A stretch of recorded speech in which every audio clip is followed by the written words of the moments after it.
It's okay, अपना phone दो। कम। Selfie और देशभक्ति दोनों में बहुत फर्क है।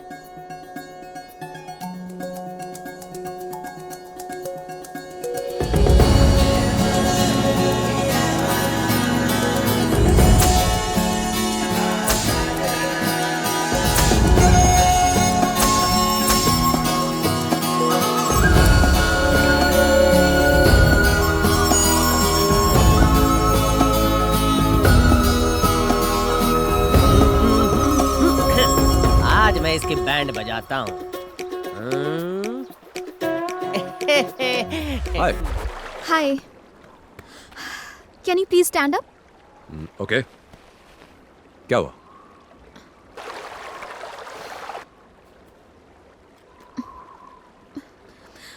हरीश जानू।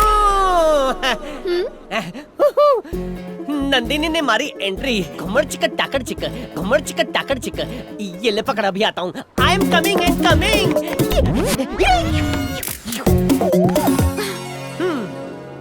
सूछे बकुड़ी। वो पत्थर यहाँ रख दोगे प्लीज?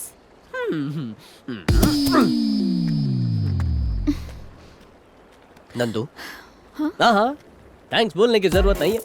थैंक्स तो गैरों को कहा जाता है। हाँ, हम तो दिल वाले हैं। मरी गई। Wish me luck. हाँ, लक।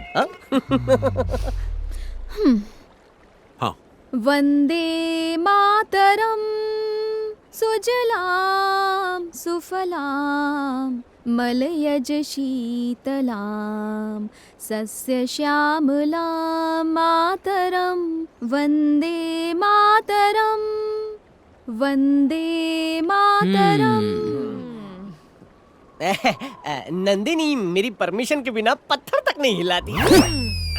मैं भी एक देशभक्त हूँ, यकीन हो गया? तुम्हारी आवाज बहुत सुरीली है। एक्चुअली स्कूल के दिनों से ही मुझे गाने का बड़ा शौक था। उस दिन तुमने अचानक से पूछ लिया तो नहीं गा पाई। काफी अवार्ड मिले हैं मुझे।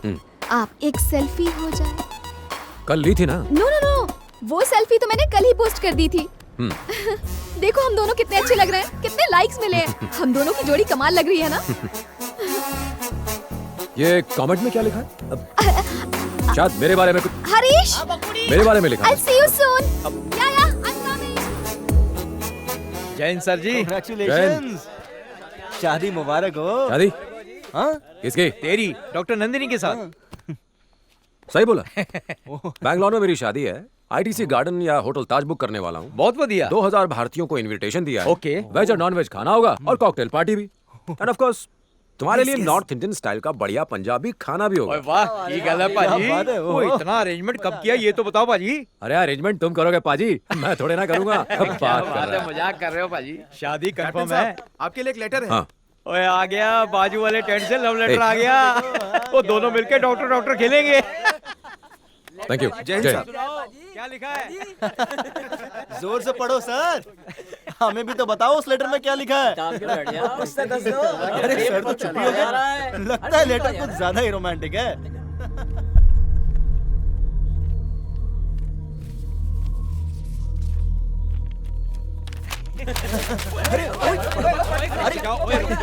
अरे जल्दी पढ़, क्या लिखा है? बता ना।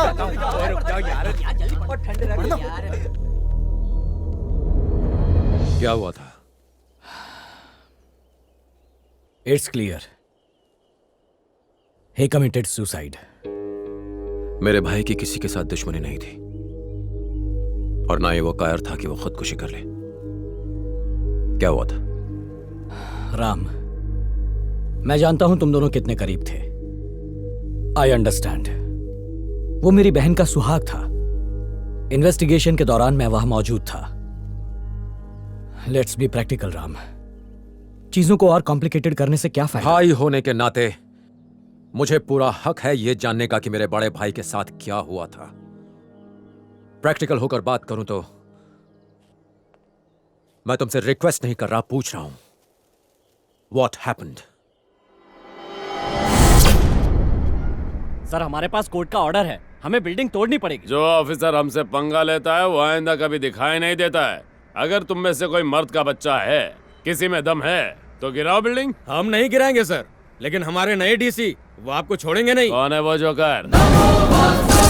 आपने सिर्फ पुलिस की वर्दी पर स्टार्स देखे होंगे, लेकिन इनकी किस्मत में स्टार्स है। अन्याय भी जिनसे कांपता है, न्याय के ऐसे महान देवता हैं वो।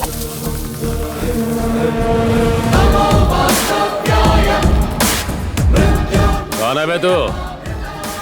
तुझे इंट्रोडक्शन देने की मुझे कोई जरूरत नहीं। तेरी इतनी औकात नहीं है कि तू मुझे जान सके। शायद तू ये नहीं जानता कि मैं कौन हूँ। तू वो गुंडा है जो जमीन हड़प कर उसी जमीन पर बिल्डिंगें बनाता है। ऐसी जगह ट्रांसफर करूंगा कि पीने का पानी भी नहीं मिलेगा। अगर हिम्मत है तो आगे बढ़।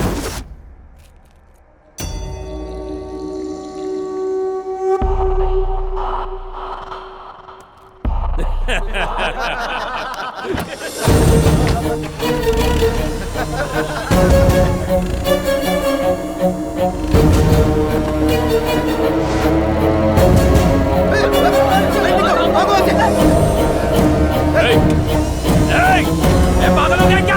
ये क्या कर रहा है? जान से मारेगा क्या? ए, 5 साल पावर में रहकर जब तुझमें इतना घमंड आ सकता है, तो सोच 58 साल पावरफुल पोस्ट में रहने वाले मुझमें कितना घमंड होगा। सुनो इंस्पेक्टर, गवर्नमेंट ऑफिसर्स की ड्यूटी में रुकावट और उन्हें धमकाने के जुर्म में इसे अंदर डालो। पागल हो गया है क्या? एक बार और सोच ले। सोचना तब पड़ता है जब गलत काम करना हो। सही काम करने के लिए सोचने की जरूरत नहीं पड़ती। मैं तुझे छोड़ूंगा नहीं। IAS ऑफिसरों को साधु नहीं। मुझसे पंगा लिया तो मार डालूंगा। ऑफिसर सर, बिल्डिंग डिमोलिश कर दो। Okay sir.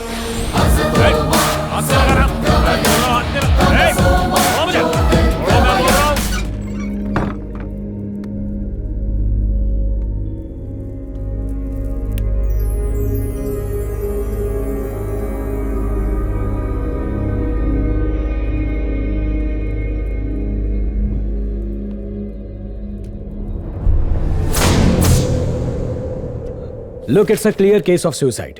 पुलिस इन्वेस्टिगेशन पूरी हो चुकी है। पोस्टमार्टम रिपोर्ट भी यही कहती है। तुम्हारा क्या कहना है? ये सुसाइड नहीं, मर्डर है। फिजूल की बात मत सोचो, तुम ज्यादा इमोशनल हो रहे हो। पूरा कमरा सबूतों से भरा है sir. What do you mean? Evidence number 1, भाई के पर्सनल कमरे के टेबल के बगल वाले पर्दे। आज भी मुझे उनमें से गांजे की बदबू आ रही थी। इसका मतलब उस कमरे में जो भी रहा होगा उसकी हाइट 6'2" या 6'3" रही होगी। एविडेंस नंबर 2, भाई के कमरे में रखा हुआ बीन बैग। उसमें ऐसा निशान तभी आता है जब कोई भारी या लंबा इंसान उस पर बैठा हो। इसका मतलब यह हुआ कि उस पर बैठने वाले इंसान का वजन लगभग 100 किलो होगा। भाई को धूल पसंद नहीं थी, इसलिए वो खिड़की के पास नहीं बैठते थे। अगर बैठे भी होते तो उस पर इतना गहरा गड्ढा नहीं होता। एविडेंस नंबर 3, ये बताइए कि आपको भाई के कंप्यूटर पर किसी की उंगलियों के निशान मिले? रिपोर्ट के मुताबिक तो किसी के नहीं मिले। क्यों? नामुमकिन। उस पर भाई के फिंगरप्रिंट्स तो मिलने ही चाहिए थे। इसका मतलब उस दिन किसी ने इस कंप्यूटर का इस्तेमाल किया था और पूरे फिंगरप्रिंट्स मिटा दिए थे।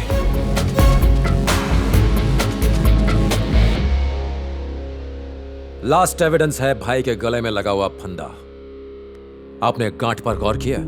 जिसने भी वो फंदा बांधा है वो लेफ्ट हैंडेड था, जबकि भाई राइट हैंडेड थे। मुझसे इतनी बड़ी गलती कैसे हो गई? सर, हो सकता है कि ये चूक जानबूझकर की गई हो। मैं आपके डिपार्टमेंट को दोष नहीं देता, लेकिन बिना पुलिस के सपोर्ट के एक IAS ऑफिसर के मर्डर पर यूं पर्दा डालना बहुत मुश्किल है।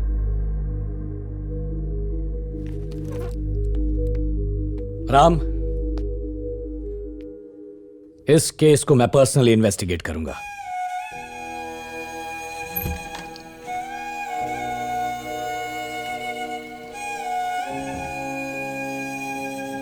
जल्दी से फॉरेंसिक डिपार्टमेंट को इन्फॉर्म करो। मैं सत्यमूर्ति केस को री इन्वेस्टिगेट कर रहा हूं। 6.2, 6.3 हाइट वाले सारे क्रिमिनल्स के नाम चाहिए मुझे। Excuse me. Yes sir. ये डॉक्टर रविंद्र कहाँ मिलेंगे? उनका ऑफिस वहां है। वहाँ? Thank you.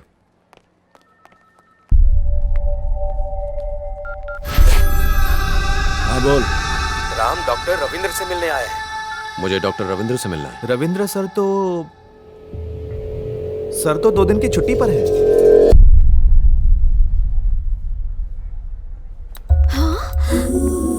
Oh my God, he is here. Go, you guys go. Okay.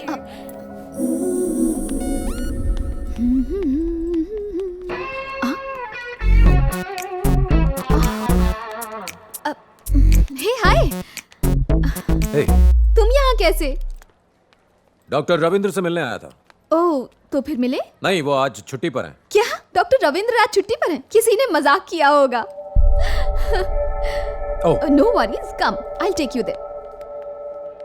समझ मैंने गए ना? कहा था ना, डॉक्टर यही मिलेंगे। हाय डॉक्टर, ये आईएएस ऑफिसर सत्यमूर्ति के छोटे भाई हैं। He wants to meet you. मैं इनसे अकेले में बात करना चाहता हूँ। Can I? Of course. Thank you. या बैठ सकता हूँ? Thank you.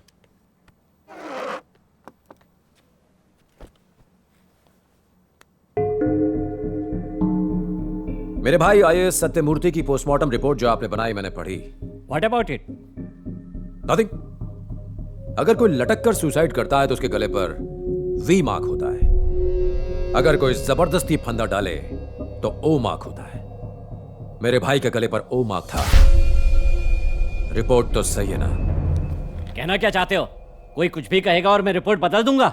मैंने ये कब कहा? ये तुम खुद कह रहे हो। देखो, तुम आर्मी ऑफिसर हो तो अपना दिमाग बॉर्डर पर लगाओ। मुझे यहाँ भाषण देने की कोई जरूरत नहीं है।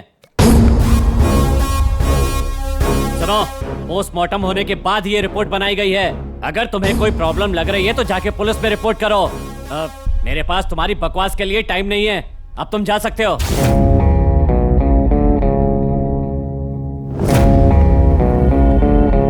बिना कुछ बोले भी तुमने बहुत कुछ बोल दिया। मैं बहुत जल्द वापस आऊंगा।